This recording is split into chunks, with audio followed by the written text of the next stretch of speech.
the long, continuous, severe retaliation known as a Code Red, and it escalated into his murder. And it came just days after he was exonerated because the institutional support that was there in downtown El Paso, um, looked into the setup charges that happened in of January 27th of 2020, and said, look, these are there's no evidence. There's no evidence. This soldier maintains his innocence. Um, he is declared so sweet. He is declared so sweet and does whatever you ask. And there's no evidence. And there seems to be, a retaliatory aspect of this event anyway, because we have received information that it was, and seemingly it was Belen Rocha that called 911. Well, Richard had made Child Protective Services complaints against her. So is this retaliatory? Did she think this up? Or was she led to do this? If this is the case, who are the people behind the curtain that are leading and directing this kind of retaliatory false accusations, false reporting to law enforcement authorities? Seems to be something that Leilani Hart would know a lot about, because she's a convicted criminal, because she gives false reports to law enforcement authorities. And now here we're getting information seemingly that Belen Rocha is making false reports to law enforcement authorities. It's like the same spirit, right? So let me check here if I'm on Facebook. Oh, yes, I'm putting up TikTok. I have my TikTok video ready to go that I'll put on there after this live stream. It got so late, I just had to hurry up and get on.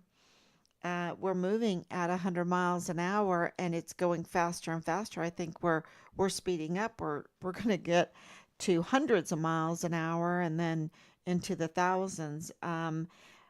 That's how these things work, and that's why you have to keep going and pace yourself and get into good shape when it comes to evidence and irregularities and circumstantial evidence.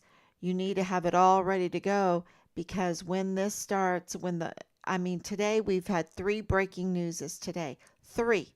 Does that make it 300 miles an hour that we're going today? You be the judge. 3 breaking newses today.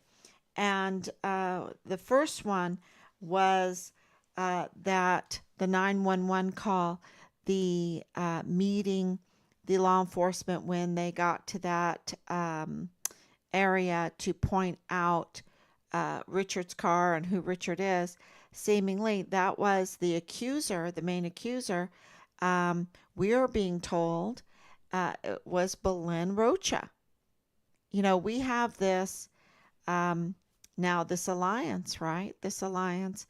And we're being told that the accuser was Belen Rocha. Now, the place where this parking lot was, where the canine cop stopped Richard, failed to put his lights on, failed to make a real traffic stop, failed to record, failed to really, follow protocol. Because he didn't, because there was no evidence, no open containers, no 6-pack of beer, no anything, and that Richard was angry. He was angry because he refused to accept what they were trying to do to him. He was cooperative, but he was angry. Um, this is what we're being told, and he refused. He maintained his innocence. He refused to agree with anything that they were doing, and he maintained his innocence and his rights. And that paid off. That paid off because when the institutional support, when the judge looked at it, it was like, okay, this is stinky. This is a soup sandwich. This is not right. There's no evidence. Why was he arrested? And so on July 9th, even though in January and even February, the accuser, we're told, is seemingly is Belen Rocha. And of course, that gives a whole new spin to this. We knew it was retaliatory. We understand it was retaliatory. Now, I mentioned it before the last couple nights. This is very important because the first person that dropped the hammer on Richard after January 27th was Clem Coward, Major General Clem Coward. Now, if a judge can look at the case and say this is stinky, there's no evidence, and this soldier is maintaining his innocence throughout this whole thing, why would Major General Clem Coward drop the hammer of retaliation on Richard? Why? So this is really, really important to. Matter of fact, something just jogged my mind and I need to look it up. Oops. Let's see. Okay, thank you, Grace, for coming on.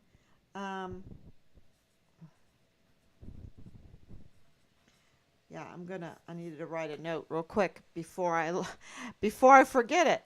So, because this case has so many facets or so many parts to it that you have to be on top of it all the time. And so I thank you so much for coming on and listening to these live streams. And as I said in the video that I just recorded for TikTok, I don't think that people understand the power that they have, because you listening, you sharing, you giving this case attention is necessary and crucial to us getting justice for Richard. And I think that in any case that gets a lot of attention, that's where you're going to have the most oversight and that you're going to get justice. And so anybody coming on here and paying attention to this case and sharing this case and advocating for justice for Richard, signing the petition that is for the congressional inquiry, which leads me to the second breaking news. The second breaking news is that the active duty Fort Bliss soldier contacted us today to let us know that this congressional inquiry is getting a lot of attention. It's getting a lot of attention and it's moving forward. And the concern that we have for this soldier, after everything that we have gone through, that we know that Richard gone through. Look at this fake DUI that was orchestrated against Richard to discredit him as a whistleblower in the court of law.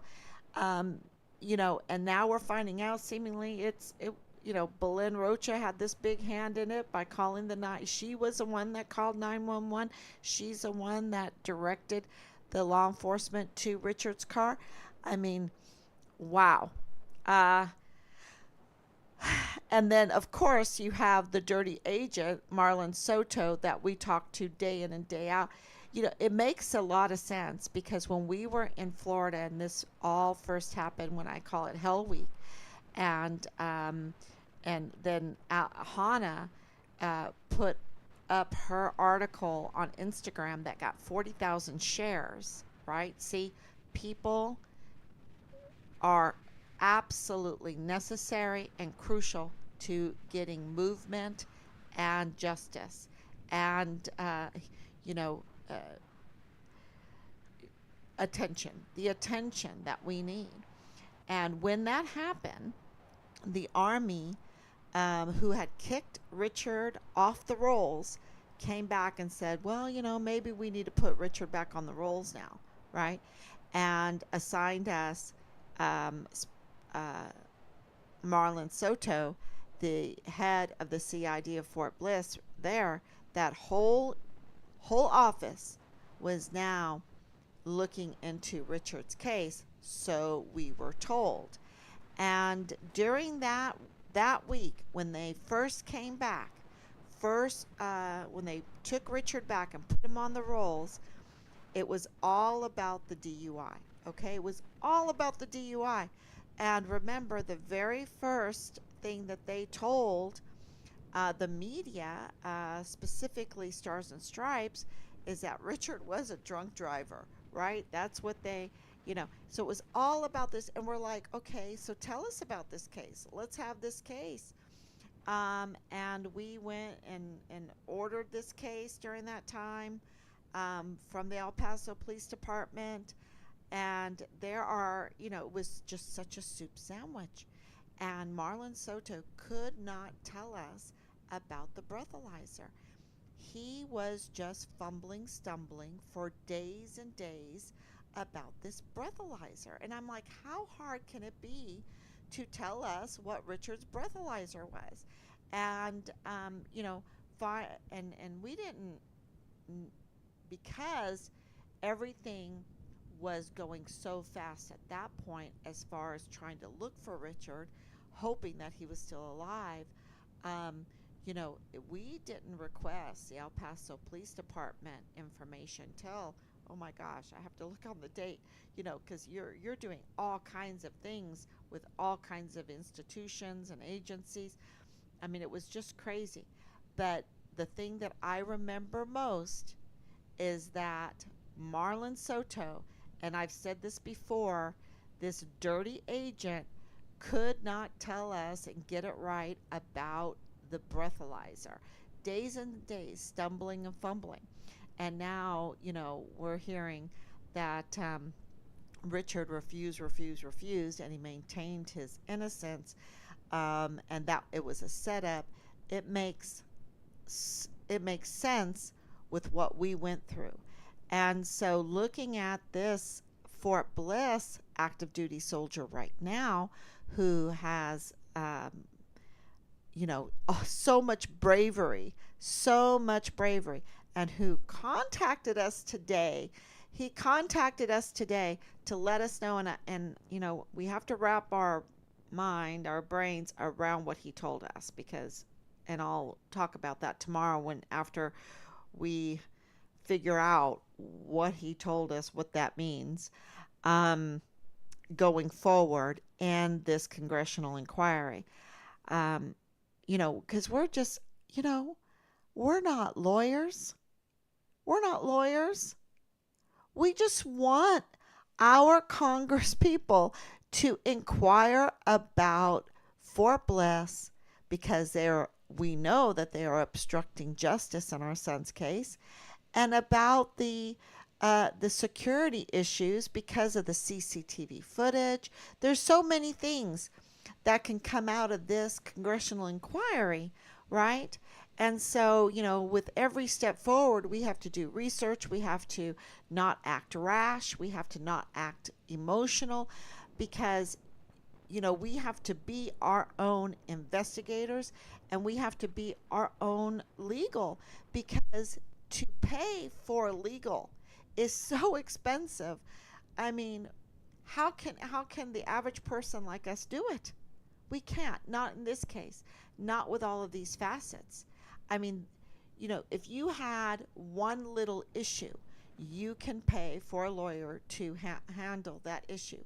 But we're talking about a case that involves the DA, a case that involves a defense attorney. Um, a defense attorney. We're talking about the DES. We're talking about Park University. We're talking about UTEP. We're talking about El Paso Matters and KTEP, involving the CID, involving the command structure, involving JAG, involving CPS, involving CYS, and on, right? It is the PI, right? Um, Danae Katzen. Uh, you know, it involves so many different facets. We would never be able to pay for a legal to help us in this case. Okay? So we have to be our own legal. So we have to do the research. And it is, you know, by the by the power of God, we've been able to get through this and understand, um, without getting emotional, without acting rash. And sometimes I have, but most of the time I've tried to, just give it to God and let's wait and search through this. And what I'm so concerned about with this soldier, right? This Fort Bliss soldier that has been so brave and is so brave and is so brave to even contact us, right? Because he has revealed in these last couple weeks that he has information on statements, uh, firsthand witness to statements by people involved in the disappearance of Richard. That is what he has revealed. And so here he is doing this inquiry. And now, um, this incredible information coming out. And so he has contacted us, and we're so afraid for him. We are so afraid for him. That is the problem. Because look at what Richard went through. And what we know is that Lieutenant General Bernabe, who is in his chain of command, has obstructed justice in our son's case and is up to no good. And also withheld, can you imagine? I mean, this is just one little thing, because he has committed crimes against humanity, which is the big thing, right? But in our son's case, he has absolutely obstructed justice. And also, for those months that he pulled the wool over our eyes, right? That he was in the league of Danae Katzen being a con man, talking about the DUI being the basis for all of the retaliation, all of the violations of UCMJ. Weaponizing the tools, the UCMJ against Richard. And Lieutenant General Sean Bernabe was covering that up and defending it with lies and perpetrating this smear campaign against Richard through his PAO to the media. This guy is in the chain of command of this active duty Fort Bliss soldier that has requested a congressional. That scares us, because he is also under Major General James Eisenhower, that with multiple, I think 9 or 10 now, maybe more, maybe it's 12. Maybe 12 is the magic number. I don't know. We have notified him numerous times, a dozen times, with evidence that Leilani Hart is a convicted criminal for false reports to law enforcement, and more, that she's not credible, she's an unreliable source, um, and that the JAG, by Thomas Kane's own words, is working and operating outside of the law, right? That they obstructed justice by intimidating and retaliating against a key witness in our son's case, right? We have notified this general over and over again. So, Major General James Eisenhower, under the command of Lieutenant General Sean Bernabe, up to no good, right? Or Bernabe, whatever you want to say. You can just say Lieutenant General up to no good, right? Let's just name him Lieutenant General up to evil, um, up to destroying our military, up to destroying the service members under his charge. I mean, what name can we give him, right? And now Major General Eisenhower is, I guess, his apprentice, and being up to no good. And so we are, this really makes us concerned for the safety of this active duty soldier that might come under retaliation for, being a witness to statements of those uh, involved in the disappearance of our son, and, also for the congressional inquiry. Okay?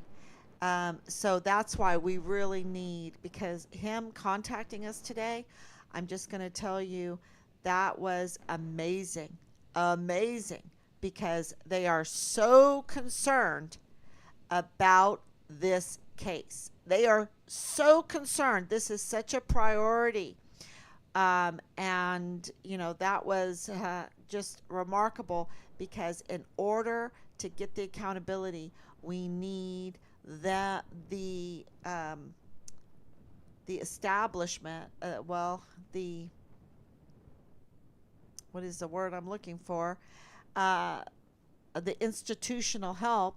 We need the institutional help, um, with all the evidence that we have, to get that accountability. We need that institutional help to be very concerned about this case, that this case needs to go right up on top of their list of concerned cases that they have to address.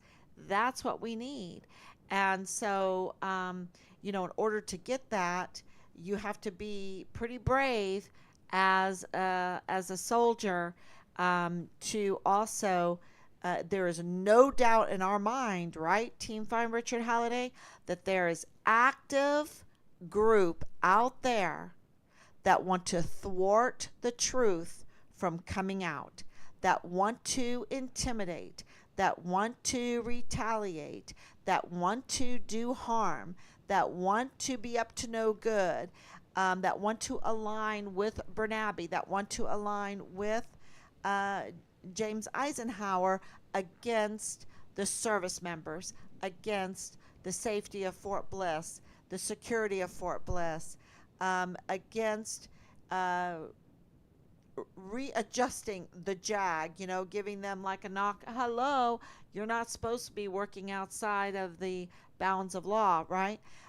There is an active force out there that are criminal, because is a criminal enterprise acting, that Fort Bliss is conducting a criminal enterprise, of weapons smuggling, drugs trafficking, porn, child trafficking, outside, over, through Mexico. I mean, this is, and I've been getting information coming in today about that too. So this soldier is, really at risk for getting retaliated against. And we need to shine a light on him, surround him with that petition. And if you're in El Paso, God bless you. Um, just share so that this soldier is protected because, he's under Sean Bernabe and James Eisenhower, who do not care a flip, will sell out their service members for what? For anything, right? They have sold their soul, in my opinion. They have sold their soul and have sold out their service members, and their service members don't even know it, because it's just, we have the evidence. We have the evidence, right? And you know them by their fruit, right? They can have pretty words or whatever. They can be, charismatic or whatever, but you know them by their fruit. So this is something that, for this soldier to contact us, to inform us how the process is going, and that, I don't know if he was warning us. They are very, very concerned about our son's case. That's very, very encouraging. And, so we need to protect him. That's our concern. It takes a soldier that long to report what happened to Richard, yet Richard isn't found yet. I am starting to believe that many people that contact your family is playing major head games on you. Well, see, the CID met with him today, and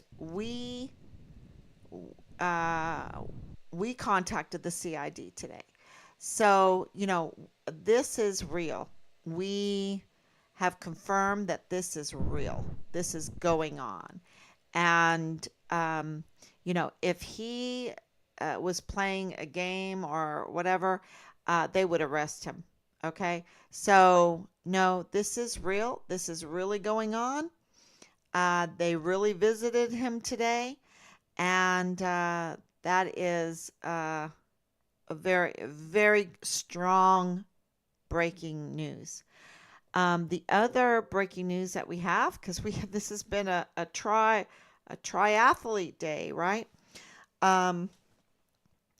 Is that we were contacted by the State Department there in Juarez, Mexico. And as everybody knows, we think it is very important, with the new information that we have, to go and search again at kilometer 29 in Juarez, Mexico. It's very important that we do that, and there's important information there. And, of course, the statement that Richard's remains, partial remains, were there, maybe are there. So that is very, very important to revisit that area. And in order to do that, cooperation with the State Department is crucial. And, of course, not as crucial as getting the public support from all of you. That is, that's the most important. That is what moves and shakes everything. And I don't think people understand. And that's why they try. I didn't understand. That's why they try to manipulate the media so much. They want to have control over the media because they want to control the narrative. And if you can control the narrative, you can control how people respond. And that's why they smeared Richard right off the bat. That's why Richard's identity was stolen right off the bat. They were just trying to control the situation so much. So that is our third breaking news. And let's answer questions now.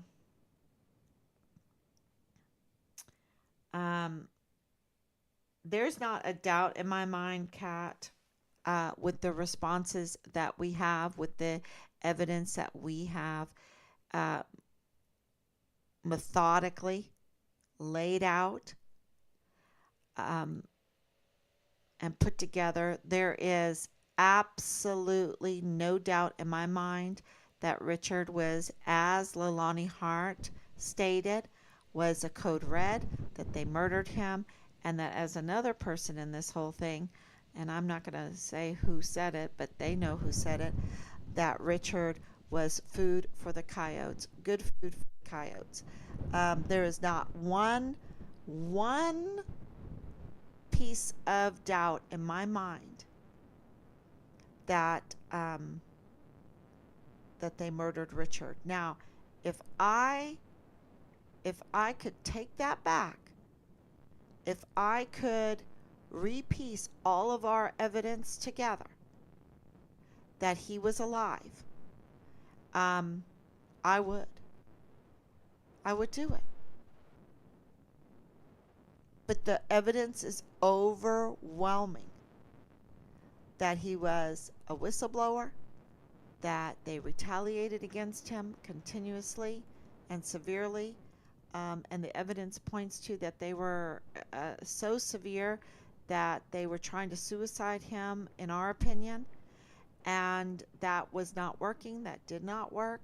And so when July 9th, 2020 came, and all of that retaliation was then, you know, that was all illegal. That was shown as an abuse of power because the whole basis for it had fell from their feet. There was no foundation anymore for all of that retaliation. And that was just days before his murder. Because what were they going to do? Were they going to give him back his rank, give him restitution for 45 days of extra duty wearing full battle gear during the COVID masking mandates? What were they going to do? Give him back 50% of his pay for 2 months? Apologize to him? What were they going to do? These people, they don't know how to do what's right and just and to humble themselves. No, this was an act of retaliation, and if they didn't, their option, because it was for whistleblowing, because Richard saw something and said something, and don't forget, being connected to the CID, being a CID intern, seeing these people that we even know now how Boleyn was connected to Richard. It wasn't through a dating site, okay? It was through the CID Fort Bliss office and the employees there and those connections with the CYS, with the CPS,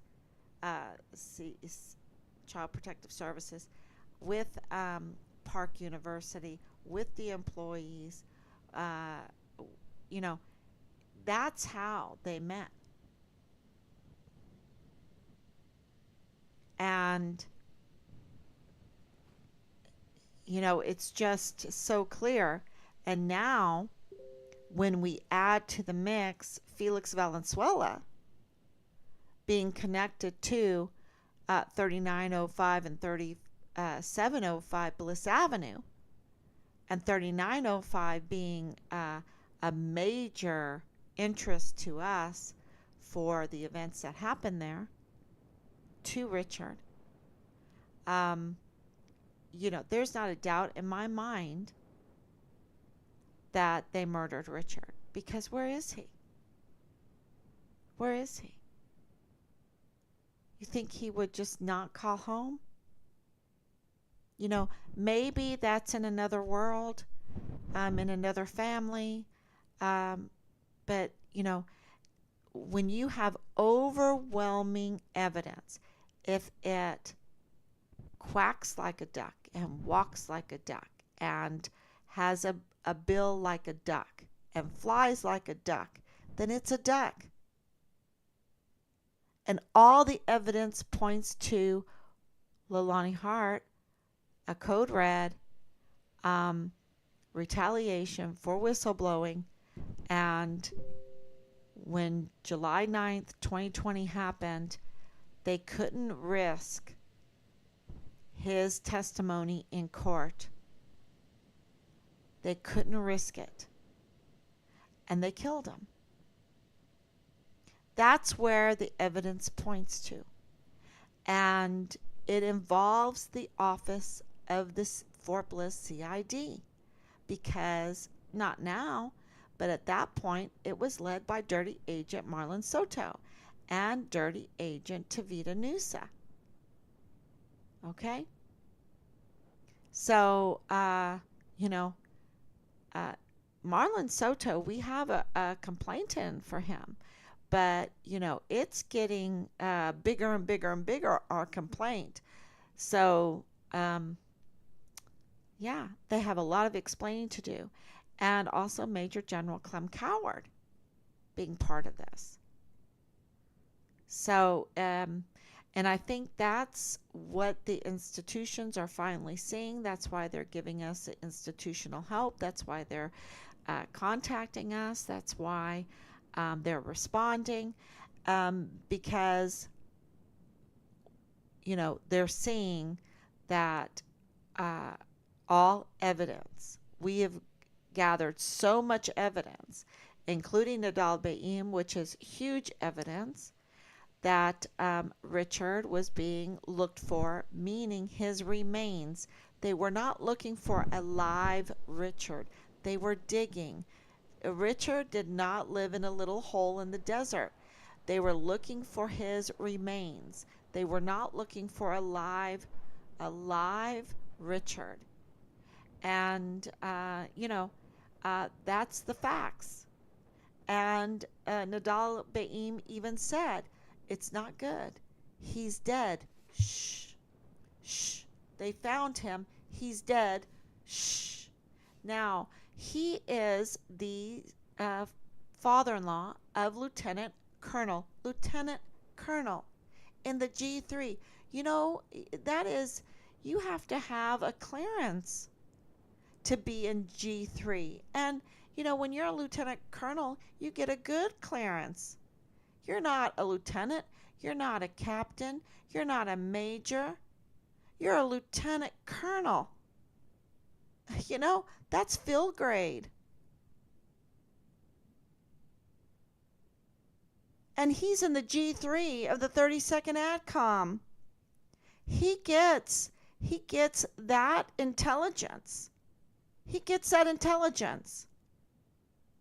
So Nadal Baim is not just some guy, like Dirty Agent Marlon Soto told us.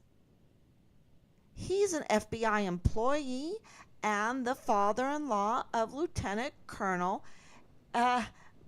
Bradford Bugado in the G3 of the 32nd ADCOM, who said, Nadal Baim said, that the FBI were looking for Richard. Now, the Department of State also corroborated that information, and the Interpol corroborated that information, and the Federal Criminal Database corroborated that information, that they found him and he's dead. Shh.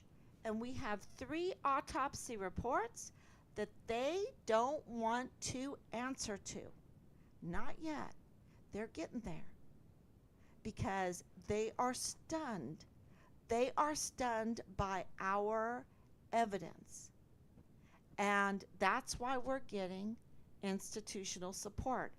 They are stunned that we know that that we found out who Nadal Baim was in the first place, because they didn't want to tell us, and they knew exactly who he was. We had to, now it took us months and months to find out, but we called him, and he absolutely corroborated what he said. And the most truthful person in this whole case has been that cashier. She's the star. Let me tell you, she is the star. And I've got to say this on live stream. I've got to let everyone know that she is the star. Because she called. because she reported, because she was honest. And please God, let us be able to reward her. Let us be able to reward her. So there is not a doubt in my mind that Richard was murdered. Okay? And we have enough. When you go into a court, and this is everything that we've learned in these 3 years, when you walk into a court, you don't have to have a body, okay? A remains. You just have to prove beyond a reasonable doubt. We have enough evidence, way more than enough evidence to prove beyond a reasonable doubt. And, when you just talk about the retaliation, when you talk just them withholding the information from us, right? Of the July 9th, 2020, of Belen Rocha, of so many other things, of scrubbing Richard's archives of the Field Grade Article 15 and promoting him twice. Now, they knew what they were doing and they didn't notify us. They didn't notify us. That is, yeah. So, we need to get behind this soldier. He is right now one of the most important people of Team Find Richard Halliday, is this active duty soldier that is going through this. I can't even imagine what he's going through, because I know what we go through dealing with these agencies, dealing with the legal aspects of all of this, dealing with the military, having to deal with, a generals over you, the likes of dirty James Eisenhower, and very dirty. He needs to be stripped of that uniform. He's polluting that uniform. He's polluting his 4 stars. Absolutely, Sean Bernabe. Can you imagine everything that he has done to obstruct justice in this case? The Vanessa Guillen First Absent Soldiers case. I mean, if I was an advocate for Vanessa Guillen, if I was Vanessa Guillen's family, I would be up in arms. Up in arms, and I mean that as, just a saying, right? I don't mean that as a call to any kind of violence, but I would be totally on the phone, writing letters, saying, what? The absolute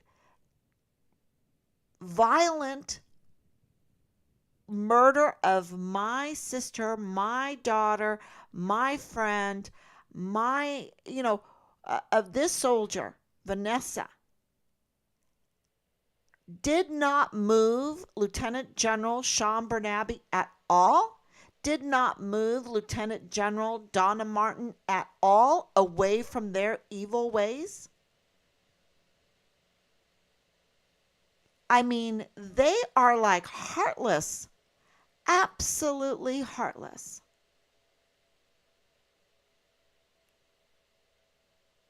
So, yeah, that was a huge day today. Huge.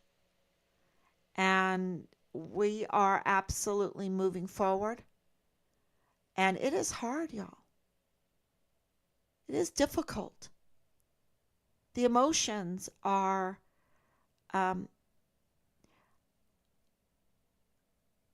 you have to bottle them in.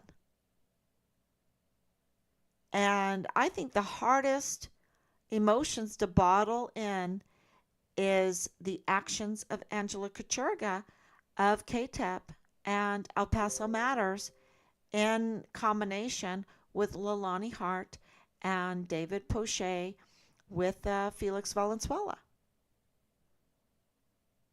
to absolutely damage the service members there at Fort Bliss, to dishonor our military and to dishonor and work against El Pasoans and the broader area and even over into Mexico. What she did to me is, that's the hardest thing to bottle in. It's so destructive.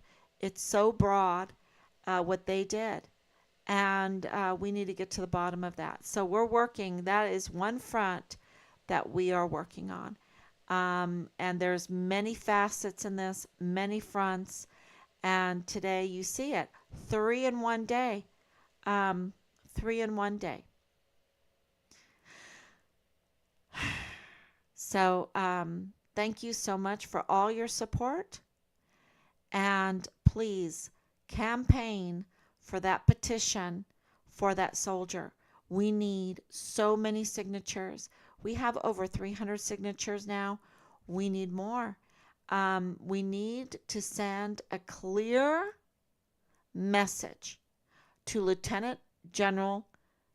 Dirty Lieutenant General Sean Bernabe and Major General James Eisenhower that they better treat our active duty Fort Bliss soldier that has requested for his rights to request a congressional inquiry with the utmost respect for his constitutional rights. That's what we need to send them. A loud message that we're watching them and they better not retaliate against him. That is the big message, right? And with other people, other agencies that are supporting us, they appreciate the help too. They appreciate us backing them up also, because it's very difficult when you are institutional support in this case to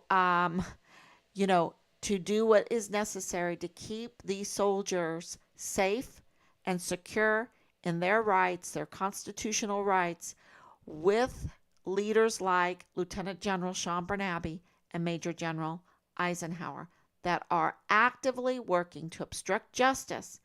In not just Richard's case, it has to be other. It has to be their SOP, right? It has to be their SOP. To let dirty agent Marlon Soto in front of us, in front of them, in front of us all, do their dirty work, and nobody is stopping them. Lieutenant General just let it happen right in front of us all. Yeah, so this is what I'm afraid of, and this is why I'm not really afraid, but this is what we have to really alert people about. We need to get behind this soldier, and getting behind this soldier is getting behind all of our service members and Fort Bliss and the El Paso area with the El Pasoans and the greater area and into Mexico.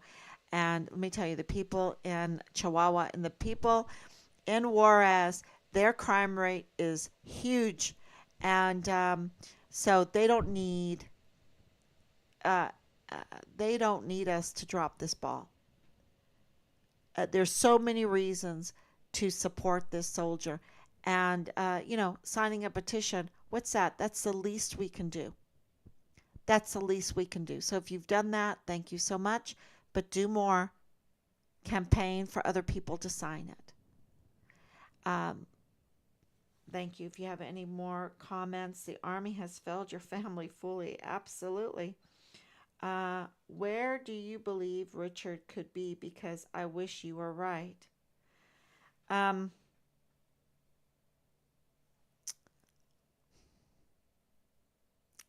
We have reports.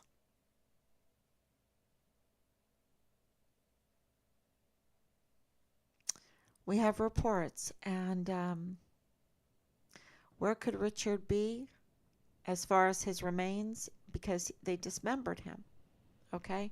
There's no other. Look, we have all this information. We have requested the open records requests. Um, they are not at liberty to answer us yet. They've got to get their institutional support so strong, which means they need to get support from the public. The public has to support the institutional support for Richard.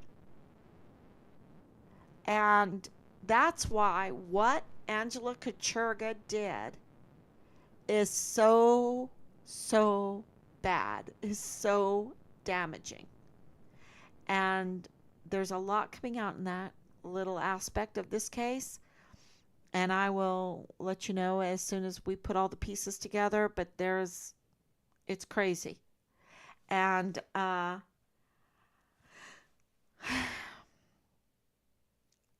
yeah, you know, we don't have all the answers right now as far as where Richard's remains are. But God has been through this every step of the way. And when He's ready to reveal to us where our son's remains are, it will happen. If that's what He wants, God's will be done. Right now, we're working for justice. We're working to find out what happened, to get the institutions to get them support like we're supporting them. They support us, but we need to support them. And it's been so under attack and so manipulated, and they've been so infiltrated, you know. And now, good news. Good news. Even in this chaotic time that we're living in, there's so much good news. And one of them is the reinforcement of the institutional support, the reinstitution of the institutional support. So we're really seeing some progress that we've been waiting for a long time.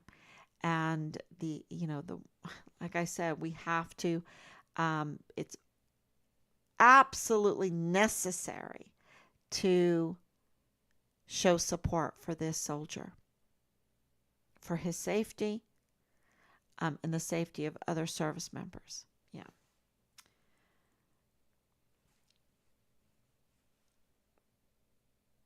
Okay. Yeah, agree. I don't believe any of the false narratives information, but absolutely pray Richard could be alive. Absolutely. Absolutely. But for the whole, almost 2.5 years, even though from day one, when Rob got off the phone with Richard, and I called Robert, our eldest son, I said, Richard's dead in a ditch somewhere. That's what I said to him. Because why wouldn't Richard call us? Why wouldn't Richard, you know, and his identity being stolen, which we have proof for, that they um, stole his identity. They stole his social security number. They used it. Um, and all of this millions of dollars of cover up. If Richard was alive, they would have found him and put him in front of us and maybe court martialed him. And you know what I'm saying? And he would be a deserter. He would be on the federal criminal records, and he would be a red Interpol. The evidence is overwhelmingly that they murdered him. And you, I haven't shared with you the vile and vulgar harassment and threats and things happening behind the scenes to our family. If Richard was alive, they would never go that far. Never. They they know that somehow, some way they're connected to the murder of Richard, and they did everything possible and still are trying to prevent us from finding out what happened to Richard. And that only means murder. Okay. So I can go on and on and on about the overwhelming evidence, um, circumstantial irregularities, and hard facts that all point to Richard being murdered. And that's really important for the public to know because they need to know how serious this crime is, um, on so many on so many, because they'd only murder him to protect their pocketbook. I think their business plan, and their business plan is a criminal enterprise. So that's what's going on here.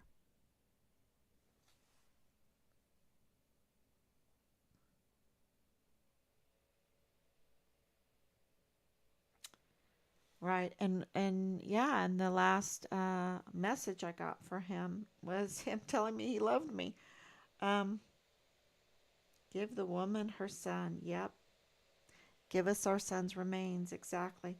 Don't give up. Keep pushing. Yep. Thank you so much. That's exactly the energy we need. Not to give up. Not to give up. Um, you have to face what happened, and then you fight like hell to get justice. And you have to use the system to do it. You have to use the legal system. You don't want to um, thwart the system. You have to get not only the institutional support, but the support of the people, because they're one. They're like Siamese sisters, and we can get all the evidence we want, but without that institutional support, we're not going to get the accountability. And so, that's why this is so important. And the tide really has turned, and uh, you know, uh, we're hoping that this snowballs into justice for Richard. Um, yeah, so keep saying a prayer and happy All Saints Day. It's All Saints. I got really emotional the other day with All Saints coming up, and so I don't know if I can talk about All Saints today because um, it's just I have to bottle it up. I can't talk about my dad or Richard and the people that I've loved, that I've lost, that have died in Christ, that are saints in beautiful places, beautiful stars. I just, I'm going to get too emotional. So, rest in peace. Um, Dad, rest in peace. Richard, rest in peace. Um, my Omi, so many others, so many other friends, so many. Um, so I'm just very grateful for this day to remember them. And of course, it's our daughter and son in law's wedding anniversary today. 9 years. Wow. What a day that was. That was a beautiful, beautiful day. So exciting day. Very exciting day in Seoul, Korea. So, yeah. Uh, so I just want to say happy All Saints to everybody. And I will be back tomorrow. God bless you all, and God's will be done.